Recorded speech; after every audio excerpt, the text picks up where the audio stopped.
Romanos 12.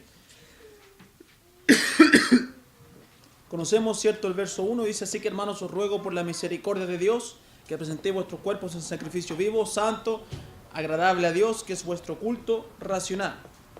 Y hoy nos vamos a centrar más en el verso número 2. Vamos a formar este estudio, ¿cierto? Desde el verso número 2 vamos a ir aprendiendo de esto. Dice: no os conforméis a este siglo, sino transformaos por medio de la renovación de vuestro entendimiento, para que comprobéis cuál sea la buena voluntad de Dios, agradable y perfecta. Leamos juntos. Dice: no os conforméis a este siglo, sino transformaos por medio de la renovación de vuestro entendimiento, para que comprobéis cuál sea la buena voluntad de Dios, agradable y perfecta. Vamos a hablar hoy, hermanos míos, de la voluntad de Dios, agradable y perfecta. Agradable y perfecta. A veces nosotros no vemos que es agradable y perfecta, pero vamos a entender hoy cuán agradable es la voluntad de Dios y perfecta. ¿Por qué? Porque Dios así lo dice, hermano mío. Aunque usted la encuentre difícil, dura, insoportable, dice que es agradable y perfecta. No dice que es insoportable e incorrecta. Dice que es agradable y perfecta. Cuando la Biblia nos advierte, ¿cierto?, sobre nuestra formación en nuestras vidas, cuando nos habla la Biblia del plan de Dios para nuestras vidas, versus mi plan, cuando la Biblia nos influencia a seguir y amar la voluntad de Dios, nos encontramos con versículos como este. Nos encontramos con capítulos parecidos a estos, donde nos habla de la voluntad de Dios sobre mi voluntad, sobre mis deseos. Donde lo primero que se nos dice, ¿qué es lo primero que se nos dice?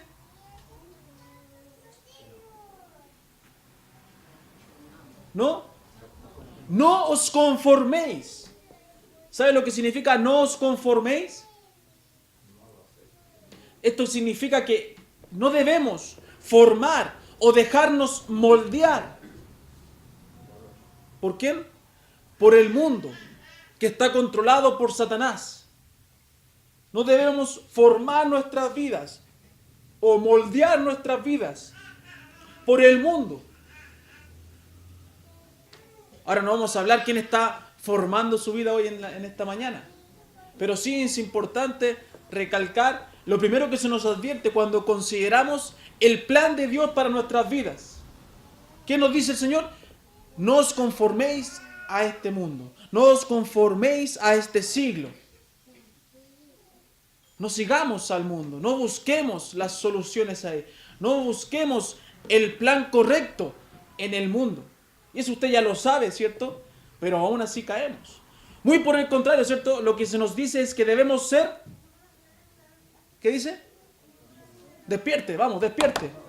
Transformados. Transformados. Dice, no os conforméis, sino que transformado. Esto es cambiar. Un cambio. ¿Por qué yo tengo que cambiar? Bueno, porque la Biblia lo dice, así Dios dice que debemos renovarnos cada día. Nuestra renovación, dice también, transformados por medio de la renovación de vuestro entendimiento. La transformación espiritual, hermano mío, comienza en la mente y en el corazón del creyente. Una mente entregada al mundo y a sus afanes va a producir una vida sacudida por todas estas corrientes culturales y paganas. Sin embargo, si la mente del creyente se consagra al Señor, a la verdad de Dios, va a conducir a una vida a prueba, ¿cierto? A prueba de todo tiempo, a prueba de cualquier circunstancia, porque está entregada al Señor. Podemos resistir las tentaciones de este mundo, meditando en la verdad del Señor y permitiendo que el Espíritu Santo guíe y dé forma a nuestros pensamientos, a nuestras emociones, a nuestros sentimientos y a nuestra conducta. Si le permitimos al Espíritu Santo obrar en nosotros, vamos a poder resistir cualquier situación para que no seamos desviados ¿de qué? De su voluntad, de la voluntad de Dios. Eso es lo importante, acuérdense, la voluntad de Dios, agradable y perfecta. Aunque vamos a pasar a las tormentas, y cuando uno está en la tormenta, ¿qué siente? Siente pesar, ¿cierto? Siente tristezas, pero dice que la voluntad de Dios es agradable. Entonces cuando estamos en las manos del Señor, formando y siendo transformados por Él, sentimos en medio de la tormenta paz, como dice, ¿cierto?, la canción. Paz, en medio de la tormenta. Se nos hace agradable. Esto quiere decir que su voluntad es placentera. ¿La has sentido así? Dice que su voluntad es grata, hermano mío. Es cómoda. Es soportable, es confortable. Y también dice que es perfecta, o sea que es recta, que es íntegra. ¿Sabe, hermano mío, que no hay nada mejor que la voluntad de Dios? Eso quiere decir cuando es perfecta. No hay nada mejor. Pero ¿la miramos así siempre? ¿La está mirando así? ¿La está observando así? ¿Está viendo la voluntad de Dios que es agradable y perfecta en su vida? ¿O está siendo un poco difícil de soportar? Nos angustiamos más bien por el presente que estamos viviendo, dejando de lado, ¿sabe qué dejamos de lado? El proyecto y la formación de mi vida que Dios está realizando. Pensamos en el presente, abrumador, atribulado, pero no vemos el futuro que Dios quiere formar en mí, porque su voluntad es agradable y perfecta. ¿Pasa eso, cierto? ¿No le pasa? ¿Ah? ¿Pasa o no pasa? Siempre decimos, ¿cierto?, en el mundo, y nosotros decimos que cuando viene un mal, vienen todos juntos. ¿Cierto? No viene sola. No viene sola. A mí me pasó esta semana. Me pasó esta semana, ¿cierto? Estaba, como ustedes saben, y estuvieron orando, espero, bajo mucha presión, ¿cierto?, en ese compromiso que adquirí. Entonces no estaba muy animado, no estaba muy tranquilo, estaba bien estresado, la verdad. Más encima se me junta el tema de las vacaciones y la gente nos infunde temores. Más encima tuve que hacer un gasto tremendo. ¿Ah? Y más encima se me echó a perder el auto. Así que me vinieron todos de una. ¿Ah? No vine solo, me quedé sin ni uno ya. Yo también dice. Y sabe, hermano mío, muchos pensamientos, muchas emociones pasaron en estos días por mi corazón y por mi mente. Pero de verdad digo en Cristo, ¿cierto? Y no miento, me quise aferrar de uno. Me quise aferrar del pensamiento espiritual, no del carnal, no del emocional. Quise aferrarme a lo que Dios dice en su palabra, a lo que más me acercaba a Él. Me animé a mí mismo, diciéndome, ¿cierto?, que las casualidades no existen, primero que todo. ¿Qué quiere el Señor? ¿Qué quiere Dios? Hablaba con un pastor, me preguntaba cómo estaba. Ahí le contaba todo mi semanita entretenida que tuve. Decía, pero yo sé que las casualidades para los creyentes no existen, le decía al pastor. Así que Dios quiere algo en mi vida. Solamente que hoy no lo sé. No lo sé hoy. No tengo la respuesta. Yo sé que mañana voy a tenerla. Y si no mañana, pasado mañana voy a tener la respuesta de la voluntad de Dios. Entonces adopté la actitud de hacerla agradable y perfecta para mi vida. Y gracias a Dios vino este mensaje a mi corazón.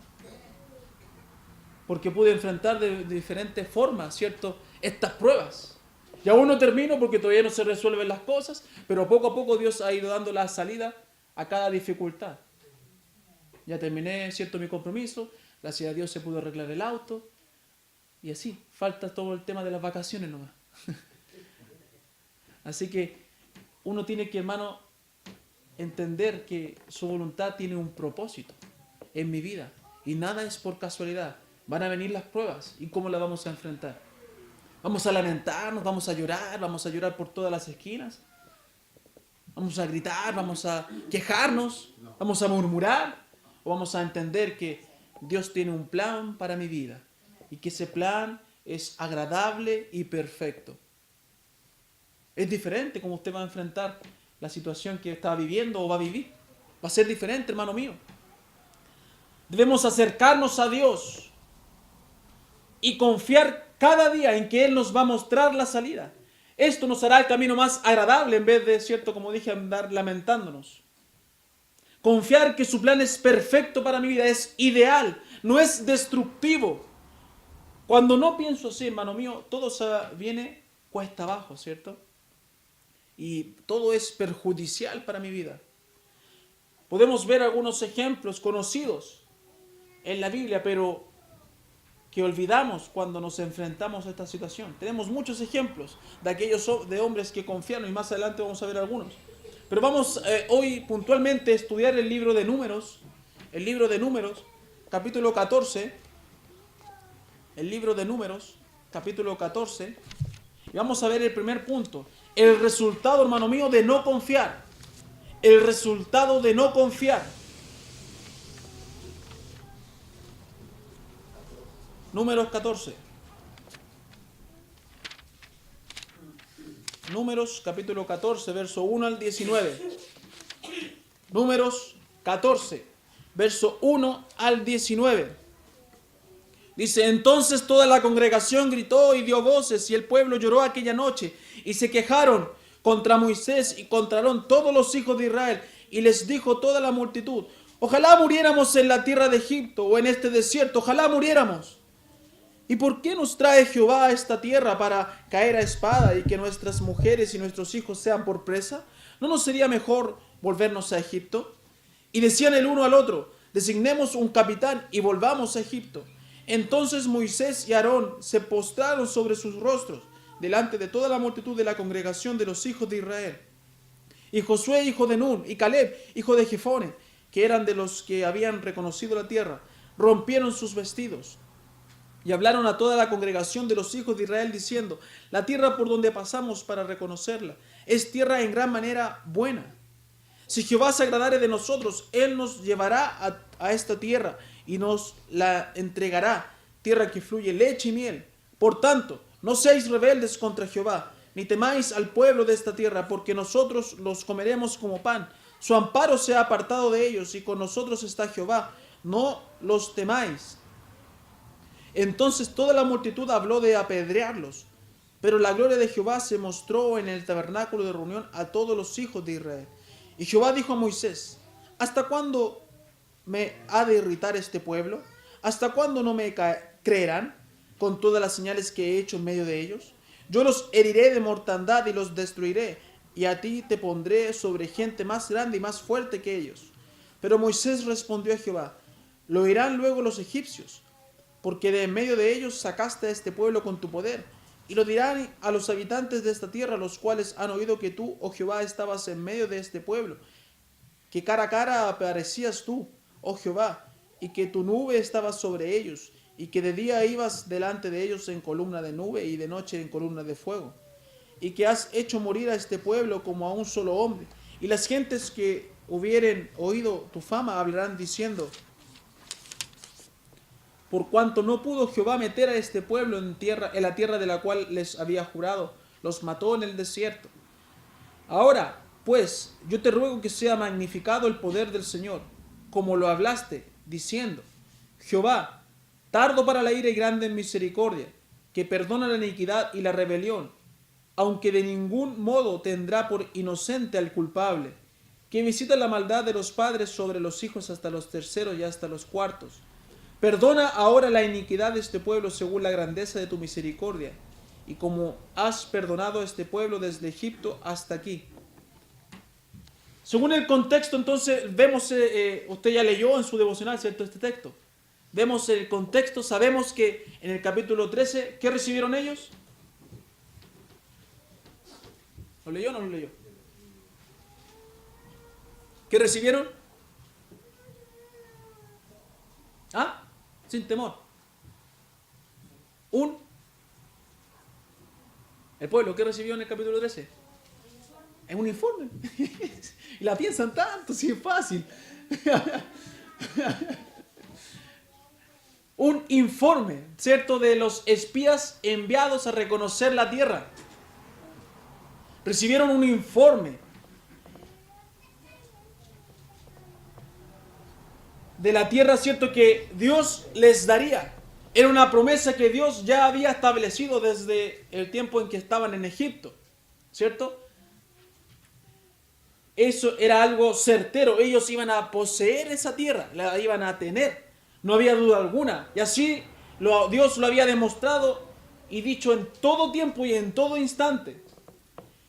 El informe de parte de algunos, ¿cierto? De los 10 espías, para nada fue alentador. Sabemos que ellos desanimaron al pueblo, amedrentaron al pueblo, ¿cierto? Diciendo que habían gigantes. Les causó miedo, como dice el verso número 1. Dice que el pueblo en el verso número 1, ¿qué hizo? Por el informe, dice que gritó, dio voces y lloró. Tras conocer, ¿cierto?, estos informes tan negativos, el pueblo gritó, dio voces y lloró. Esta acción del pueblo, ¿sabe, hermano mío? No fue porque lloraban por las palabras de estos espías, de estos príncipes de cada tribu enviados, por el pecado, por la falta de confianza de estos hombres. El pueblo no estaba llorando por el pecado de estos hombres. ¿Sabe por qué lloraban? Porque también sintieron miedo, porque también se decepcionaron, porque también su mundo se les vino abajo con este informe. Se contagiaron y se dejaron contagiar por el informe de estos espías. No lloraban por el pecado de ellos, lloraban porque el miedo que trajeron llegó a sus vidas y también así lo sintieron. Y se amedrentaron por el informe. Sus sueños se les derrumbó. Perdieron toda confianza en Dios.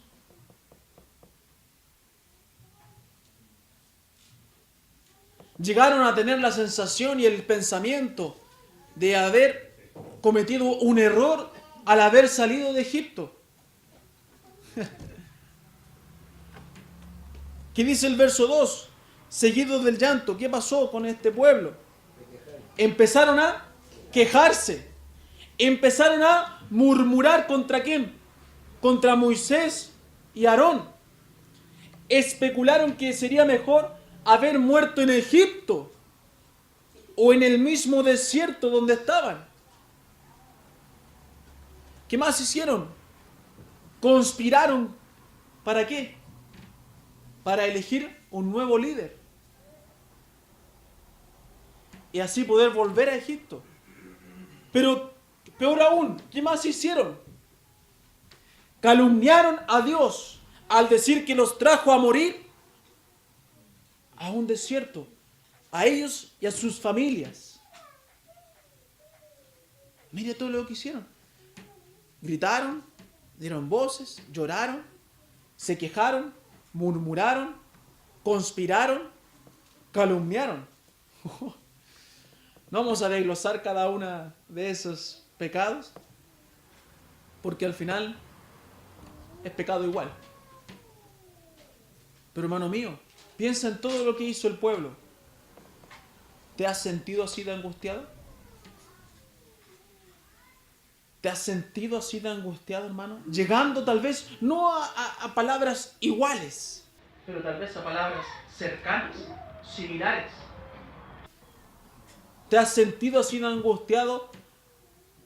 Donde empiezas a gritar, donde empiezas a llorar, donde empiezas a dar voces, donde empiezas a murmurar, peor aún, donde empiezas a conspirar, donde empiezas a calumniar a Dios. ¿Qué hiciste, Dios, conmigo? ¿Qué quieres hacer? ¿Por qué me has traído? ¿Por qué me has dado esto? Para dolor me lo diste. ¿Te has sentido así? Yo en esta semana como que ya estaba un poco ya reventando y tenía unas ganas como que me dan ganas de llorar. Dije, no, el hombre no llora. ¿Ah? Como que estaba sintiendo un sentimiento de pena ya, de como que, mucho estrés ya. Dije, no, somos machos. Hay que sobreponer, sí, vamos. Pero te has sentido así, hermano mío, tan angustiado que ya tu carne ya no empieza como a reventar, ya a salir por todos lados, que ya es insoportable esa angustia. ¿Más de alguna vez te has sentido así? O tal vez te estás sintiendo así. Qué terrible escenario se montó, ¿cierto? De un momento a otro, de un instante a otro, se monta esta escena tan grave, tan insolente, decimos nosotros, ¿cierto? Este pueblo tan insolente, injustificada, si el Señor les dio de todo, si el Señor les hizo tantas señales con ellos, injustificada es, Dios les ha brindado de todo, pero sabe, la vemos así de injusta, ¿cierto? Así también de lejana a nuestras vidas, pero debemos no verla tan lejana, debemos verla más bien cercana a nuestras vidas, a nuestra relación con Dios.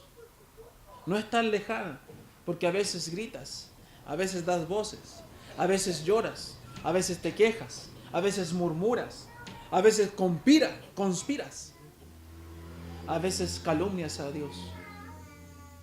No es tan lejano como tú quieres verla hoy y sentirte en otro nivel, no.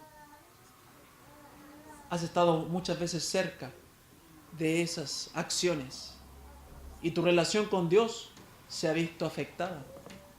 Tu confianza con Dios se ha visto afectada. Tu comunión con Dios se ha visto afectada.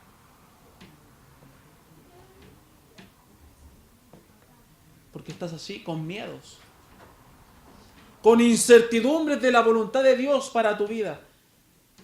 Esa incertidumbre que te desespera, que te desanima, que te hace quejarte, como dijimos, que te hace calumniar a Dios y su voluntad, que es, ¿qué es? ¿Ah? Agradable y perfecta. Grábatelo, hermano mío. Tal vez no te vas a acordar de todo, pero grábate eso. Agradable y perfecta. La desconfianza, hermano mío, es algo destructivo y solo muestra una falta tremenda de conocimiento de Dios. Escúcheme bien, la desconfianza es algo que va a destruir su vida. ¿Y sabe lo que está reflejando? Que usted no conoce al Señor. Que usted no conoce la palabra de Dios para poder soportar cada prueba, cada instancia. Por eso desconfía. Porque el Espíritu Santo no puede obrar en usted. Porque no se le viene a la mente algún versículo que le pueda dar la salida. Alguna historia, algún evento similar que le pueda ayudar a levantarse. Eso es porque no conoces a Dios. Por eso viene la desconfianza a tu vida. La desconfianza o el miedo que sentimos al ver el presente que estamos viviendo, ¿sabe? No es lo malo. ¿Cómo? No es malo la desconfianza o el miedo. No es lo malo. ¿Sabe qué es lo malo? ¿Se le ocurre qué es lo malo? Dejarse gobernar por esos sentimientos. ¿Qué hombre en la historia no ha sentido miedo o desconfianza? Muéstreme uno en la Biblia que no se haya sentido un poquito así, pero ¿qué hizo? Conocía al Señor, entonces se levantó. Pablo dice que en sus debilidades, ¿a quién se aferró? Al Señor. Y Él lo levantó. Cuando quedó solo, ¿a quién se aferró? A Dios. Cuando estaba angustiado o atribulado, ¿a quién se aferró? A Dios. ¿Pero padeció? Sí. ¿Debe haber sentido miedo? Sí. Pero no se dejó gobernar por esos sentimientos. Eso es lo malo. Cuando nos dejamos gobernar por esas emociones tan destructivas. En Deuteronomio 10, verso 12, ¿quién lo puede leer? Deuteronomio 10, verso 12.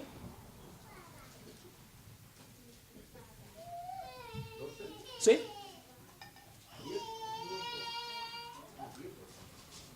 10, 12. Ahora pues, Israel, Jehová tu Dios de ti, sino que temas a Jehová tu Dios, que andes en todos sus caminos y que lo ames, sirvas a Jehová tu Dios con todo tu corazón y con toda tu alma. Es un verso conocido, ¿cierto? Pero importantísimo. ¿Qué pide? Que temas, que confíes en Él. Y no solamente se lo pide Dios al pueblo de Israel, sino que se lo pide a cada hijo, a cada creyente. Dios pide que confíes en Él, que le creas, que le conozcas. Pero muchas veces esta confianza desaparece de nuestras vidas. Dejamos de creer que hay una salida. Dejamos de creer en las respuestas de Dios. Dejamos de confiar en que después de la tormenta viene la esperanza, viene la recompensa del Señor, viene la bendición de Dios, viene la luz, como se dice. Dejamos de creer en eso. Dejamos de creer que Dios hará su perfecta voluntad y que no hay nada mejor que hacerle caso a Dios. Un hijo de Dios no puede ni debe desconfiar, ni siquiera dudar de lo que Dios puede hacer en su vida. No puede dudar del plan de Dios para su vida. Tal vez puede sentir preocupación, pero no angustia. Ni tampoco sentir soledad, porque Dios está ahí para ayudarle y para guiarle. Muchas veces caemos en esta desconfianza o en esta aflicción. Nos preguntamos, ¿qué hará el Señor con nosotros? ¿Cómo me va a ayudar ahora? Estoy solo, solo yo he quedado. No veo salida. Todo al final, en vez de arreglarse, está empeorando cada día más. No veo un buen pronóstico para lo que me está causando esta desconfianza o un miedo. Pero ¿qué te pide Dios? Que le temas, que confíes, que no analices las diferentes salidas o ayudas que puedes tener, porque la única ayuda correcta y perfecta es la ayuda de Dios y seguir su camino. Así como los caballos, ¿cómo se llama lo que se le coloca? ¿Cómo? ¿Cabestro? Que sigamos así el camino del Señor. Porque si empezamos a mirar para el lado, vamos a ver, ¿cierto? Todo lo que está ocurriendo a mi alrededor. ¿Y qué vamos a hacer? Vamos a ir a desanimar, vamos a caer, vamos a desanimarnos, vamos a tropezar. Sino que nos pongamos, ¿cierto? El cabestro y le demos para adelante. Confiando en el Señor. Porque sabemos que su voluntad es agradable y perfecta.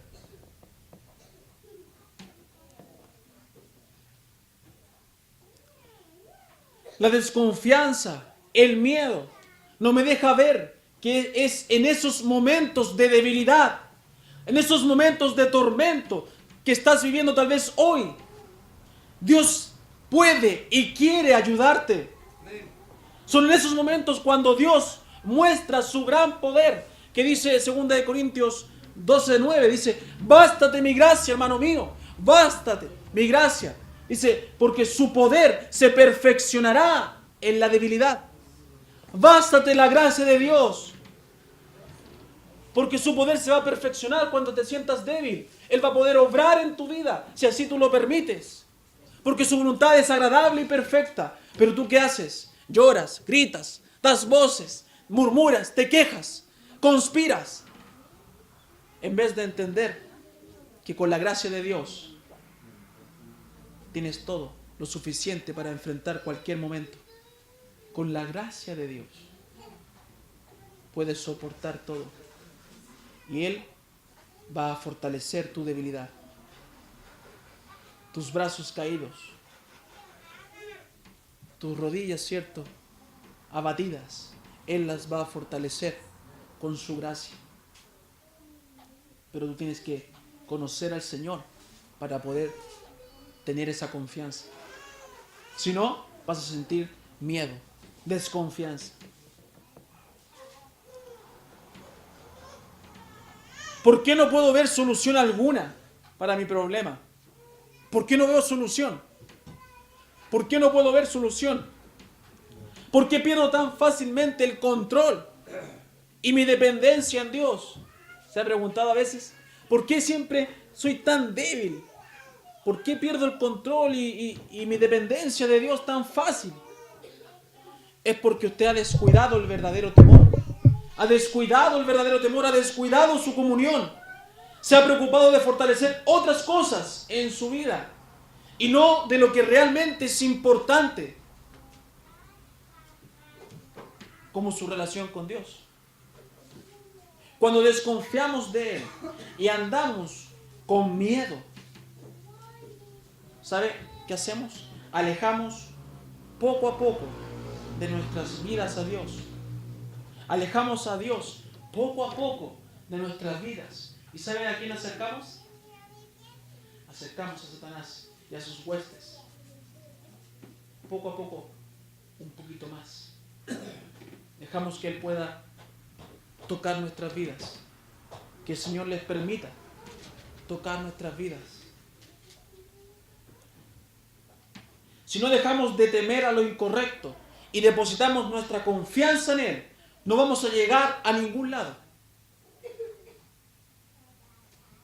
Si no confiamos en el Señor, si creemos tal vez que la construcción del templo es muy costosa, es muy soñadora, no vamos a llegar a ningún lado. Es que son muchos millones. Sí, son muchos millones. ¿Tiene alguna solución? No, no tengo ninguna solución, no tengo ni plata para prestarle a la iglesia. Y aunque quisiera prestarle no me alcanza. Pero sí conozco a alguien que si es su voluntad puede hacer su obra milagrosa. Si es su voluntad. Si no, bueno, es agradable y perfecta. Si sí, más agradable se me hace, ¿cierto? Y perfecta. Somos como ese proverbios a veces que dice lo que el impío teme, eso le vendrá. ¿Le ha pasado? Que tanto llamar el mal le llega. Yo me acuerdo que cuando estábamos en la construcción, el hermano Samuel se cortó, ¿cierto? El día martes. Y yo no sé por qué me levanté tan temeroso el miércoles, como que dije, algo me va a pasar a mí hoy día. Y sinceramente lo dije en la mañana. Y sabe, casi me pasa 3 veces. Casi me cae un fierro en la cabeza que lo empujaron. Después no sé qué otra cosa me pasó, hasta que me corté. Bueno, fui impío entonces mi pensar, porque me vino lo que temí. ¿Por qué no podía haber pensado que Dios me iba a guardar a mí? ¿Sí? No sé por qué andaba con ese pensamiento entre broma y lo hacía, pero me llegó y el Señor me castigó. A veces somos así, desconfiamos y somos como los impíos que ven el mal y están atemorizados del mal y les llega. Y a usted también le pasa a veces, porque pierde la confianza en el Señor. Nuestra falta de confianza, hermanos míos, es la misma que nos condena. No es nada más que eso. El miedo nos sobrepasa y nos alejaremos día a día de nuestra relación con Dios. Hermano, Dios, y usted sabe esto, Dios no quiere miedosos. Dios no quiere cobardes en sus caminos. Y perdóneme las palabras, no quiero ofenderle, pero es la verdad. Dios no quiere gente cobarde, que no confíe en Él. Y a veces somos cobardes, como este pueblo de Israel. Mire lo que decía de aquellos, que dice Jueces 7, verso 3. Hermano Juan, por favor. Jueces 7, verso 3. Hermano Roberto, Deuteronomio 20, verso 8. Jueces, capítulo 7, verso 3.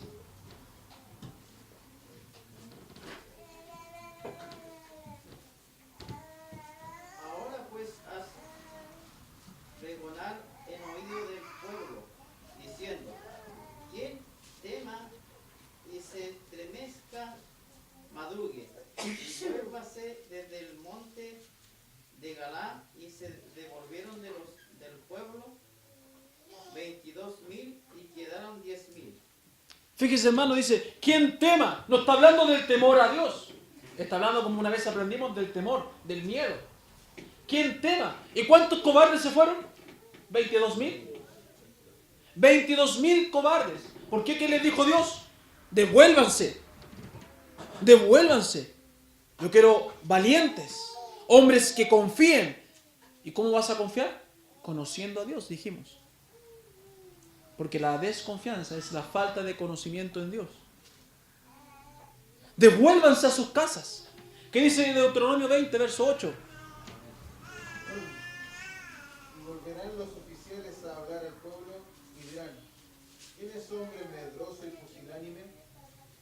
Vaya y vuélvase a su casa, y no apoque el corazón de sus hermanos como el corazón suyo. Fíjese, qué palabras también tremendas. ¿Quién es hombre medroso y pusilánime? Vuélvase a su casa, váyase. ¿Por qué? Porque va a contagiar, va a desanimar a otros que confían en mí. Así somos nosotros a veces, con nuestra desconfianza. Se nos acercan hermanos y en vez de ayudarles, en vez de alentarlos, los desanimamos más. Manos nuevos, los desanimamos con nuestras palabras, con nuestra falta de madurez, con nuestra falta de conocimiento de Dios. Y a aquellos Dios dice: vuélvanse a su casa. Dios no quiere cobardes, mediocres, cansados, creyentes cansados, que viven cansados y no sirven. El que no es sincero, el que no es comprometido, vuélvase a su hogar. Vuélvase a su hogar.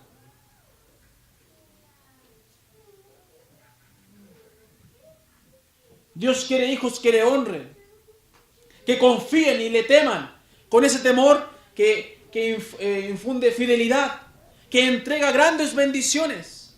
No importa cuán grande es la batalla. Si estamos con Dios, hermanos míos, ya sabe usted lo que va a pasar. Vamos a vencer. Vamos a vencer. Así que no nos debemos desesperar. No nos debemos desesperar. Aunque seamos pocos, aunque se sienta solo, tenemos la ayuda de Dios. Y si Él está conmigo, ¿quién nos podrá derrotar?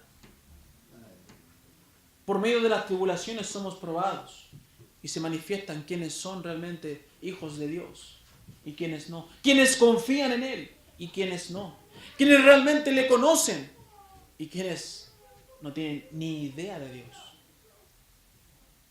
Algunos solamente saben, ¿cierto?, de Dios y no conocen a Dios. ¿A qué le temes, hermano mío, fuera de Dios? ¿A qué le temes fuera de Dios? Hay ciertas cosas que despiertan en nosotros un temor, un miedo que puede llegar a ser incontrolable y nos puede alejar de una relación cercana con Dios, y en vez de ser bendecidos por Él, seremos castigados por nuestra propia culpa. ¿Qué dice el verso? Volvamos al texto base, Números, capítulo 14, verso 11 y 12. Mano Cristian, el verso 11 y 12 del capítulo 14 de Números.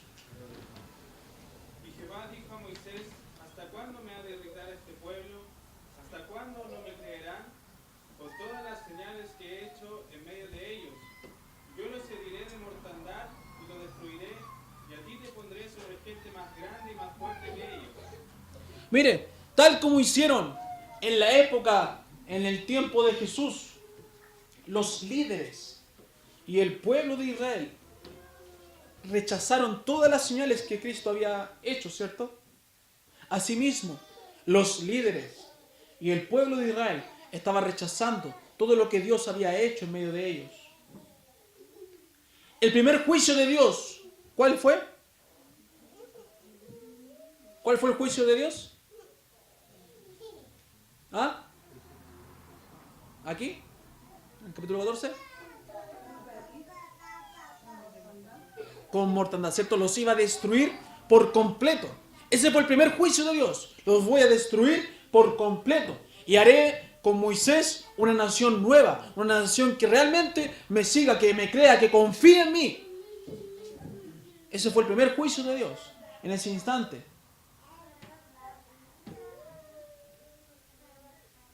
No era la primera vez que Dios, ¿cierto?, había sido desobedecido, había sido defraudado, ¿cierto? Habían calumniado a Dios, o no era la primera vez que habían pecado contra Dios, ¿cierto? Dice que ya le había perdonado 10 veces. Son 10 veces. E incluso nosotros vimos hace un tiempo ¿se acuerdan del cordero? Del becerro, el becerro de oro. en Éxodo 32 cuando hablamos de la consagración? ¿Quién intercedió nuevamente ahí? Moisés. Moisés intercedió por el pueblo. No era la primera vez. Yo creo que ya después de 10 veces igual se merecían ser consumidos, ¿cierto? ¿Ah? Nuestra falta de misericordia habla ahí. Son 10 veces ya. Pero ¿cuántas veces nosotros desobedecemos a Dios? ¿Cuántas veces nosotros dejamos de confiar en Dios y debemos ser consumidos? Y Dios tiene misericordia de nosotros.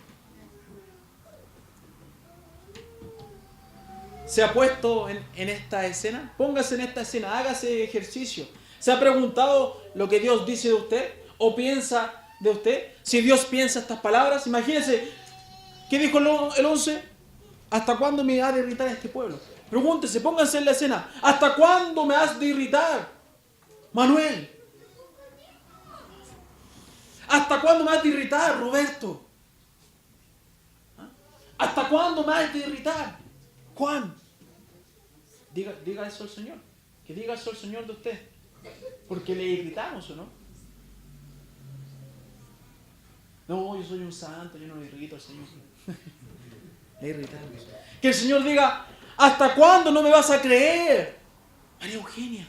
¿Hasta cuándo no me vas a creer, Mana Silvia? ¿Hasta cuándo? Con todas las señales que he hecho en tu vida, Berta. Con todas las señales que he hecho en tu vida. Y aún así no me crees. Vemos a Israel, uy, sí, Israel, qué desobedientes son, ¿cierto? Oh, qué pueblo desobediente. Pero resulta que la iglesia es el símil del pueblo de Israel. Y los creyentes somos los habitantes.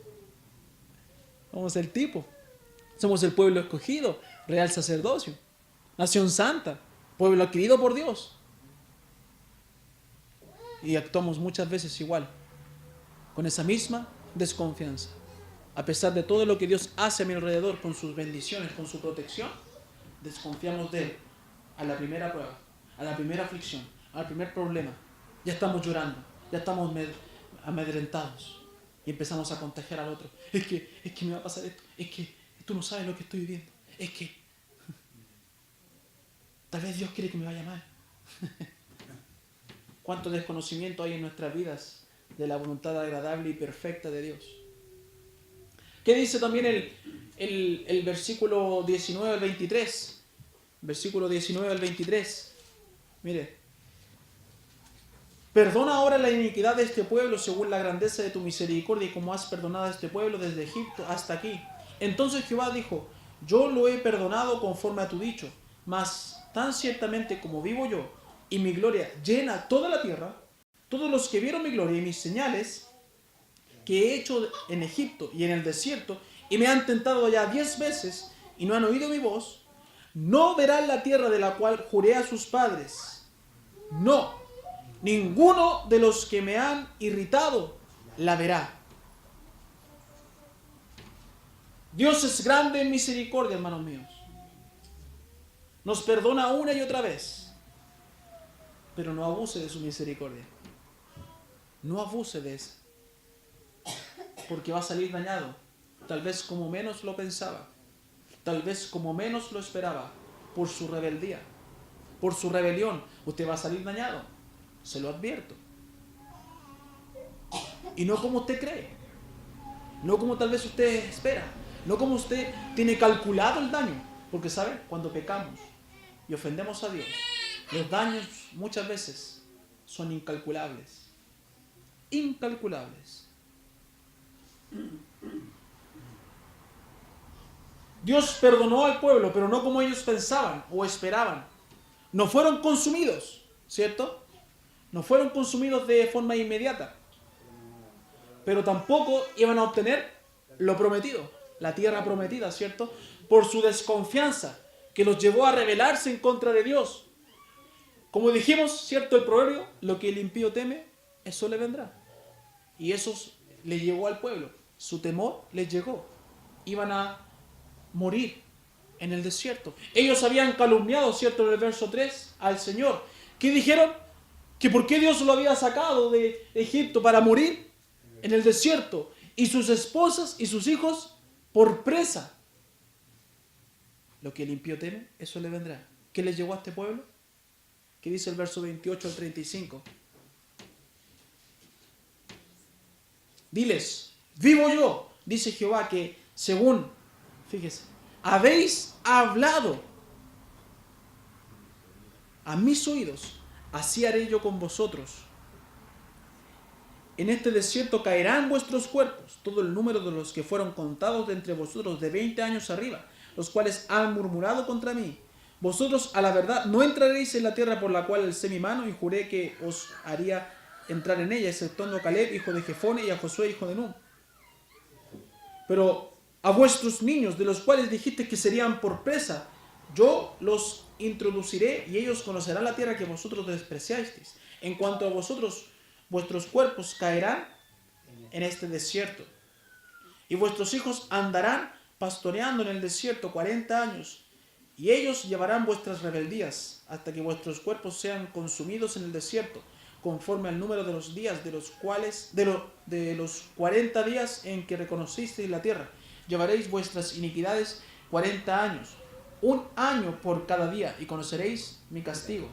Yo Jehová he hablado, así haré a toda esta multitud perversa que se ha juntado contra mí en este desierto, serán consumidos y ahí morirán. ¿Se fija? Ellos mismos, y como he dicho esta mañana, uno se condena por su desconfianza. Ellos mismos se condenaron por su desconfianza. Lo que temían, eso les vino. Solamente alcanzaron más misericordia los niños, los pequeños, menores, cierto, de 20. Ellos sí iban a poder obtener lo prometido, después obviamente de un largo peregrinaje. Hermano, nuestra confianza solo nos aleja de Dios y de sus bondades y nos acercan cada día más a Satanás y a sus maldiciones. Debemos amar la voluntad de Dios en nuestras vidas. ¿Sabe? Yo leía un libro que tengo yo, ¿cierto?, sobre este tema, y hacía esta persona un cálculo. Y no me acuerdo el número, pero quiero solamente que usted piense. Si eran 1200 habitantes, ¿sabe? Tenían que morir más o menos 7 personas diarias. Más o menos, algo así era.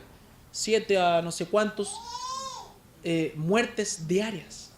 El pueblo desde ese entonces no dejó de ver muerte todos los días, para que se cumplieran todos los años, ¿cierto?, del castigo, y toda esa generación pasara.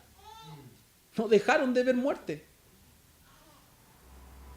Es increíble el castigo, el dolor que tuvieron que sentir, cada día enterrando a, no sé, 10 personas diarias. A mí no me gusta ir ni siquiera a uno. No me gustan los entierros, ni los funerales, ni los velorios. Pero cada día enterrar 7, 10 personas, 15 personas. Qué terrible. No saber que tu padre, tu abuelo, al otro día no podía levantarse. O ibas a estar comiendo y podía caer, ¿cierto? ¿Cómo se llama? Tumbado, ¿está bien? Al suelo, ¿cierto?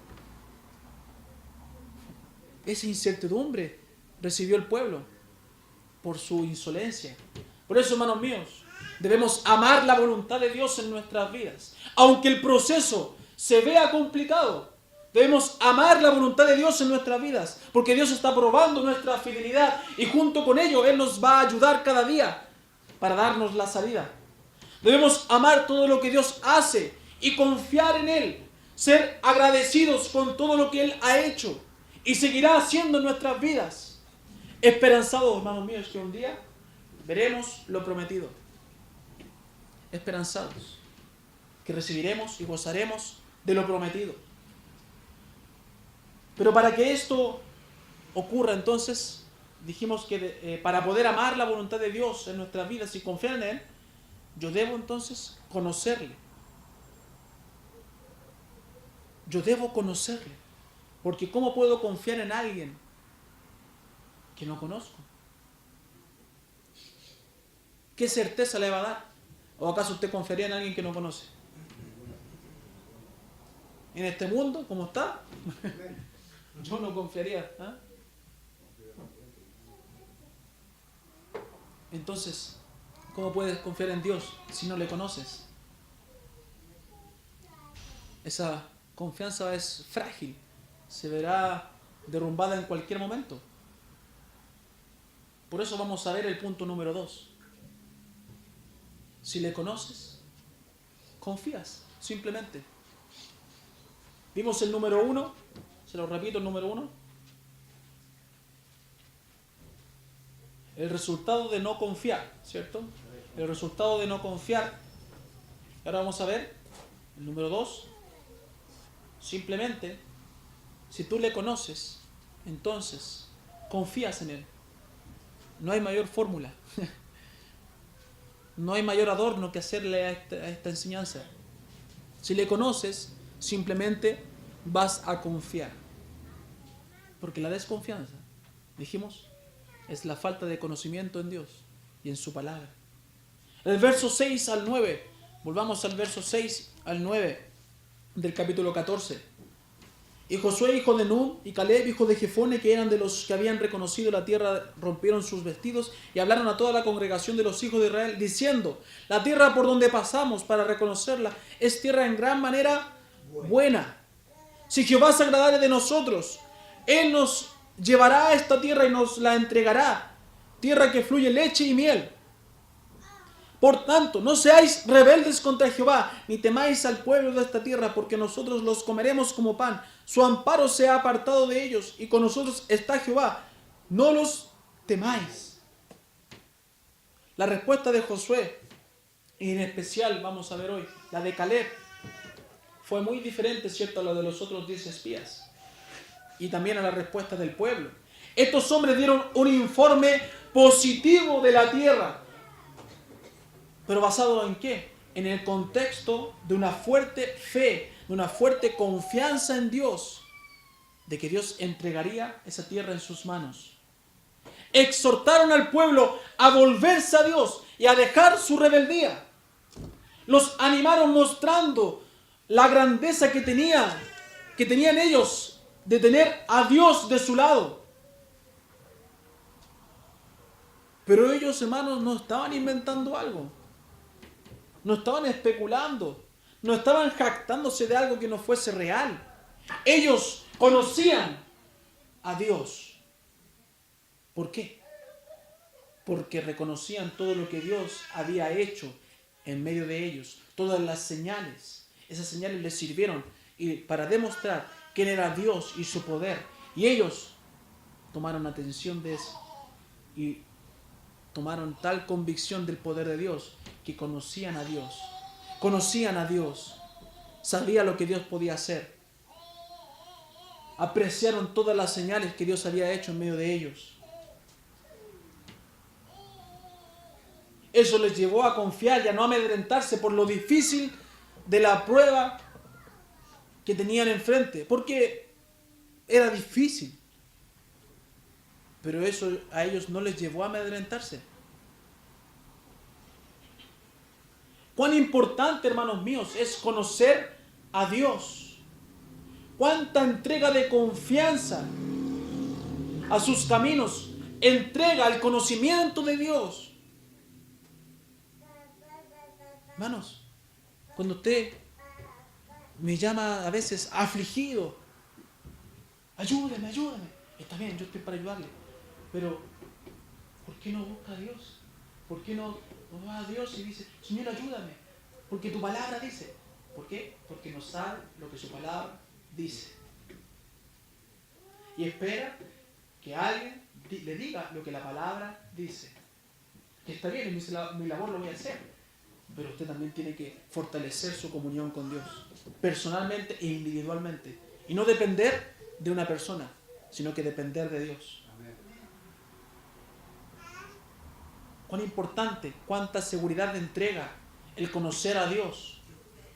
Cuántas bendiciones se alcanzan por conocerle cada día más. ¿Qué dice Jeremías 9:24? ¿Quién quedó? Hermano Daniel Gallardo, por favor. Jeremías 9, verso 24. Jeremías 9, verso 24.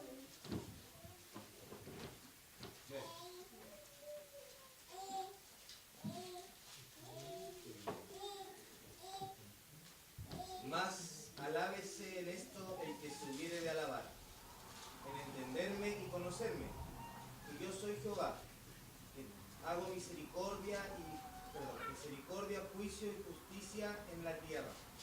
Porque estas cosas quiero, dice Jehová. Gracias, hermano. Nada puede salvar a alguien, solo el conocimiento experimental de la voluntad de Dios. La gente tiende a admirar ciertas cualidades de otros, como por ejemplo dice ahí, la sabiduría humana o la inteligencia, el valor o las riquezas de otros. Pero Dios establece una prioridad más alta: conocerlo en forma personal y vivir de la manera que usted refleje en su vida la justicia y la rectitud de Dios. Nada es mejor que entender y conocer a Dios. Mejor que la sabiduría humana, mejor que el valor, la valentía, mejor que las riquezas, es conocer a Dios personalmente. Hermanos, ¿por qué hay tal desconocimiento de Dios en su vida? ¿Por qué usted no conoce al Señor? ¿Por qué usted, hermano, desconfía de Dios? ¿Por qué no hay conocimiento en su vida de Dios? Tal vez usted se pregunta, ¿por qué dice esto si yo conozco a Dios? Bueno, entonces examine su estado emocional.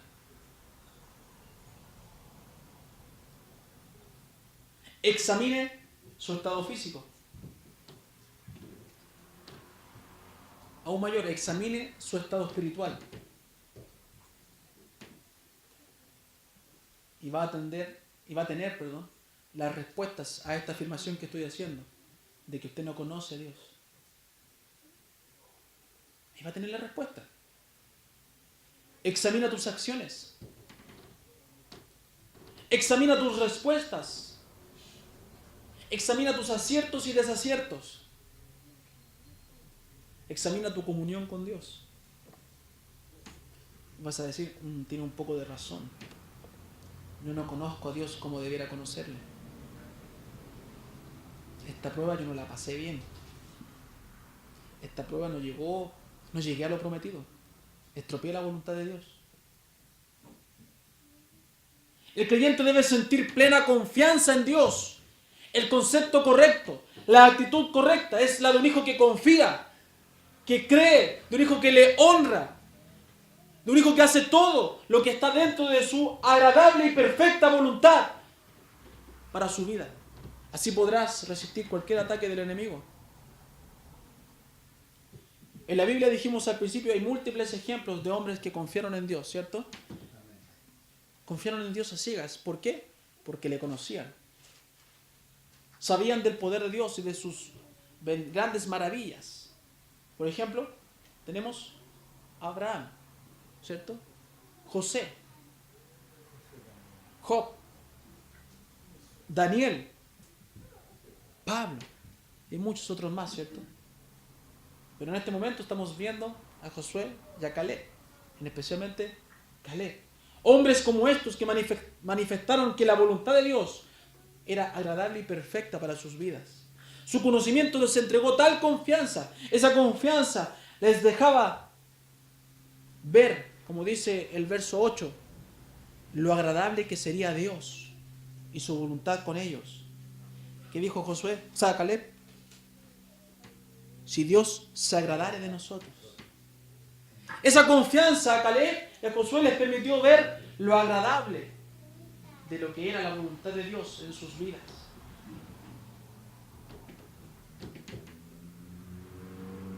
Tan agradable que les entregaría una tierra rica en todos sus sentidos. Tan agradable que les entregaría una tierra que les daría muchas satisfacciones que ningún lugar, y obviamente el desierto, les estaba dando o les daría.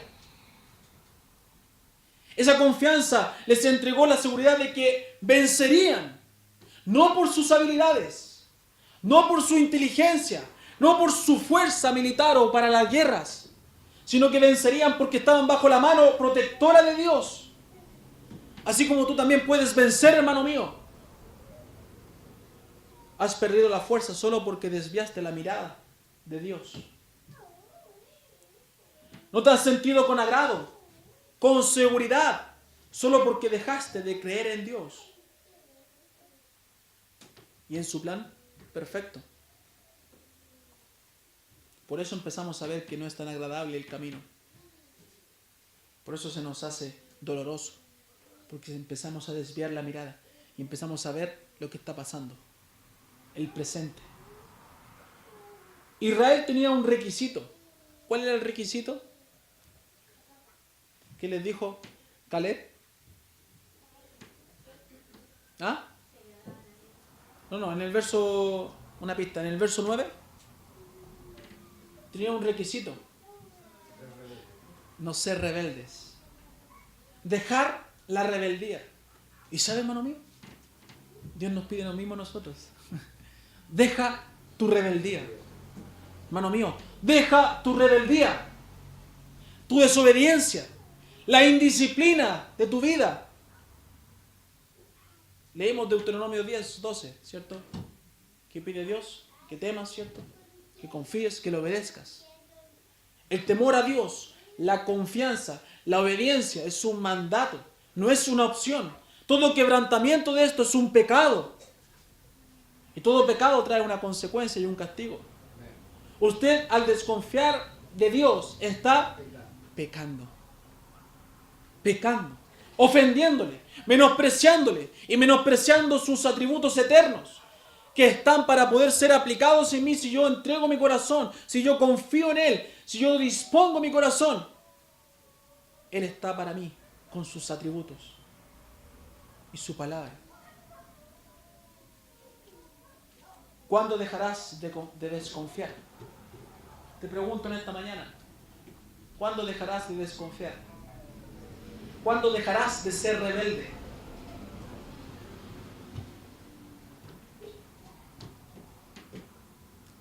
Ya vimos las consecuencias de Dios para el pueblo de Israel por su desconfianza, por su rebeldía. Te pregunto también, ¿quieres ser tratado de la misma manera? ¿Quieres ser tratado de la misma manera? Miren, miremos la bendición que trajo Dios a la vida de Josué y Caleb en el verso 24. ¿Qué dice el verso 24? Pero a mi siervo Caleb, por cuanto hubo en él otro espíritu y decidió ir en pos de mí, yo le meteré en la tierra donde entró y su descendencia la tendrá en posesión.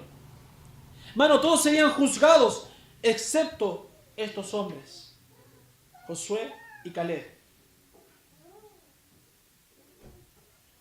Pero aquí en especial habla de Caleb, ¿cierto? ¿Cómo habla de él? ¿Qué dice Dios de él? Ojo, ¿qué dice? Mi siervo Caleb. Ya no era el líder Caleb, ya no era el príncipe Caleb, ya no era el ciudadano Caleb, sino que era mi siervo Caleb. Qué maravilloso es ser llamado por Dios siervo. Mi siervo. Qué responsabilidad tan hermosa de ser siervo de Dios, pero que por tu rebeldía no puedes vivir y experimentar. ¿Pero por qué fue llamado así? ¿Por su inteligencia? ¿Por su valor? ¿Por sus riquezas, como leímos en Jeremías? ¿Por qué fue llamado así? Simplemente porque conocía a Dios y confiaba en Él. Simplemente, hermanos. No te estoy pidiendo esta mañana algo tremendo. No te estoy pidiendo inteligencia, no te estoy pidiendo valor, no te estoy pidiendo tus riquezas. Dios te está pidiendo que confíes, que le conozcas y dejes tu rebeldía y puedas ser llamado siervo de Él. No es algo tan difícil de cumplir en su solicitud. Es difícil en mi corazón dejar mi rebeldía. Mi corazón lo hace difícil.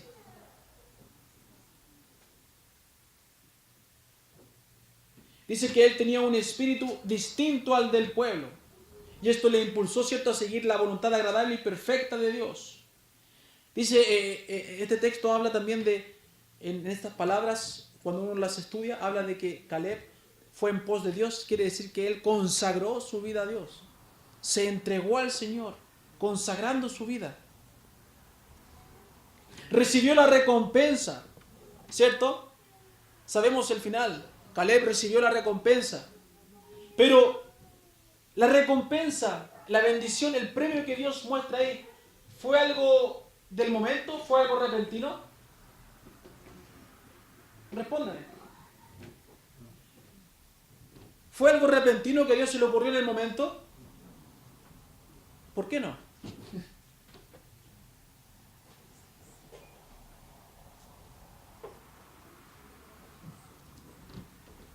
Él lo logró por obediencia. ¿Ah? Por obediencia lo logró. Y porque no fue rebelde. Ya, pero si no fue algo repentino, ¿qué fue? ¿Ah? ¿Dios tenía? ¿No? Escúchame bien. La recompensa para Caleb, el premio que recibió, ¿fue algo repentino? No. ¿Por qué?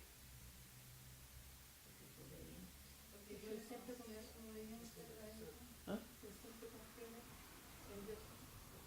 ¿Cerquita? El premio. Escúcheme bien. Vea el mensaje subliminal. El premio. ¿Fue algo repentino? No me dijo. ¿Por qué?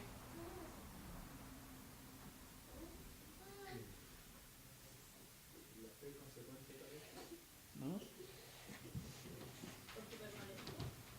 El premio. El premio. ¿Fue algo repentino? No me dice. Entonces, ¿qué quiere decir que algo no fue algo fortuito, algo repentino? ¿Ah? Cerquita, cerquita, tibio. Pero el premio siempre estuvo, sin temor. Siempre estuvo. ¿Ah? Porque, claro, te había prometido que estaba ahí. Está ahí. Siempre estuvo.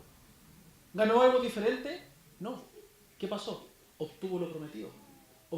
Llegó al objetivo principal, en la voluntad de Dios.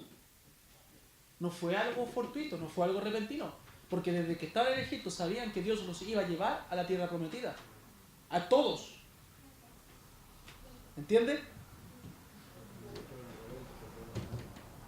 Pero ¿cuántos mueren en el desierto? ¿Cuántos se quedan en Egipto y no llegan al objetivo principal? Que siempre ha estado ahí. Siempre ha estado trazado para mí. Siempre ha estado ahí. Pero Caleb lo pudo obtener porque conocía a Dios y confiaba en Él. ¿Se fija? Uno piensa que es un premio nuevo. Una vez piensa que, mira, por esto recibió esto como nadie. No, eso estaba disponible para todos. Solamente que Él lo pudo obtener junto con otros más. No fue algo nuevo. Dios no cambió su plan. Él mantuvo el mismo. Era la tierra prometida, el objetivo. Allá te llevo. ¿Entiende? Hermanos míos, levántate y confía en Dios. Levántate y confía en Dios. Todo tiene un propósito. Nada es por casualidad. Ese fue mi pensamiento en esta semana. Nada es por casualidad. Pero ¿sabe? En todo propósito, en toda voluntad, ¿quién tiene que ser glorificado? Dios. Y en todo propósito y en toda voluntad, en su vida Dios está siendo glorificado.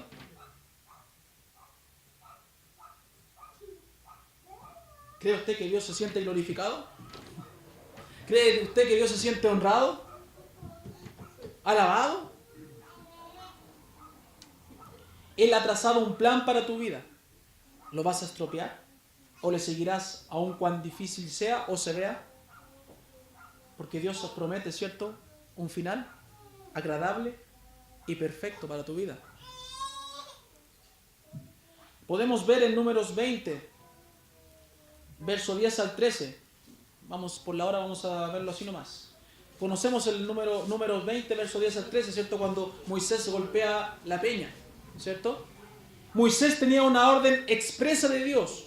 Su voluntad, ¿cuál era? Que le hablara a la peña, ¿cierto?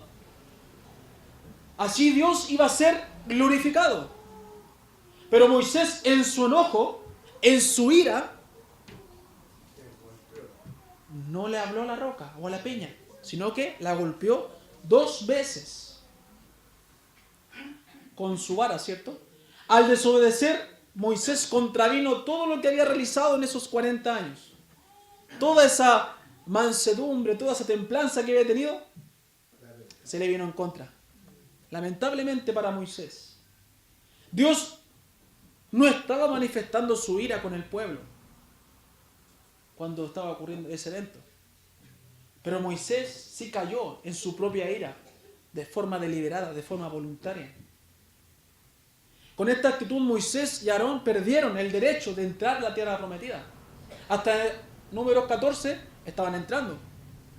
En número 20 ellos perdieron el derecho de entrar a la tierra prometida. Sin duda, una pérdida enorme por un instante de desobediencia. Un instante de desobediencia. Hermanos míos, 40 años de andar recto, pero por un instante de desobediencia sufrieron una consecuencia terrible e incalculable. Los líderes, los que habían sacado al pueblo, los que habían dirigido, los que tenían Moisés, que gozaba de la presencia de Dios directa, fue juzgado y castigado por su rebeldía. Y él nunca lo pensó. Nunca lo pensó. No solo una generación quedó fuera del objetivo principal de la voluntad de Dios, de la voluntad inicial de Dios, ¿cierto? Sino que también los líderes. Hermanos, la voluntad de Dios no tiene matices. La voluntad de Dios no tiene matices. Su voluntad es una y debe hacerse como Dios así lo dice. Las consecuencias son tremendas cuando yo empiezo a matizar la voluntad de Dios. No, es que no es tan malo, no, es que no es tan perjudicial, no, es que también se puede así. ¿Qué dice la Biblia? Son incalculables las consecuencias cuando yo empiezo a razonar humanamente la voluntad de Dios, el plan de Dios. Hay muchos castigos, muchos beneficios más en las Escrituras. En Salmos, en Proverbios hay un sinfín de aquellos que temen a Dios. Y hace un tiempo los estudiamos. Pero lo importante es preguntarse en esta mañana, ¿cómo yo puedo ser merecedor de esos beneficios, de la voluntad agradable y perfecta de Dios? ¿Cómo puedo llegar yo a ese fin? ¿Cómo puedo vivir así?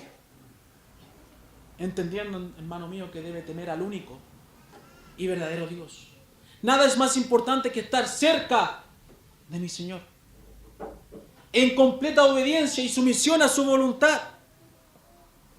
Nada es mejor que honrar a su nombre como es debido, manteniendo, ¿cierto?, una buena comunión con Él, buscando su sabiduría, buscando su santidad cada día en mi vida. Y así, sin darme cuenta, estaré viviendo de sus bondades, de sus bendiciones. Dios hace la diferencia en una palabra tan corta como temor.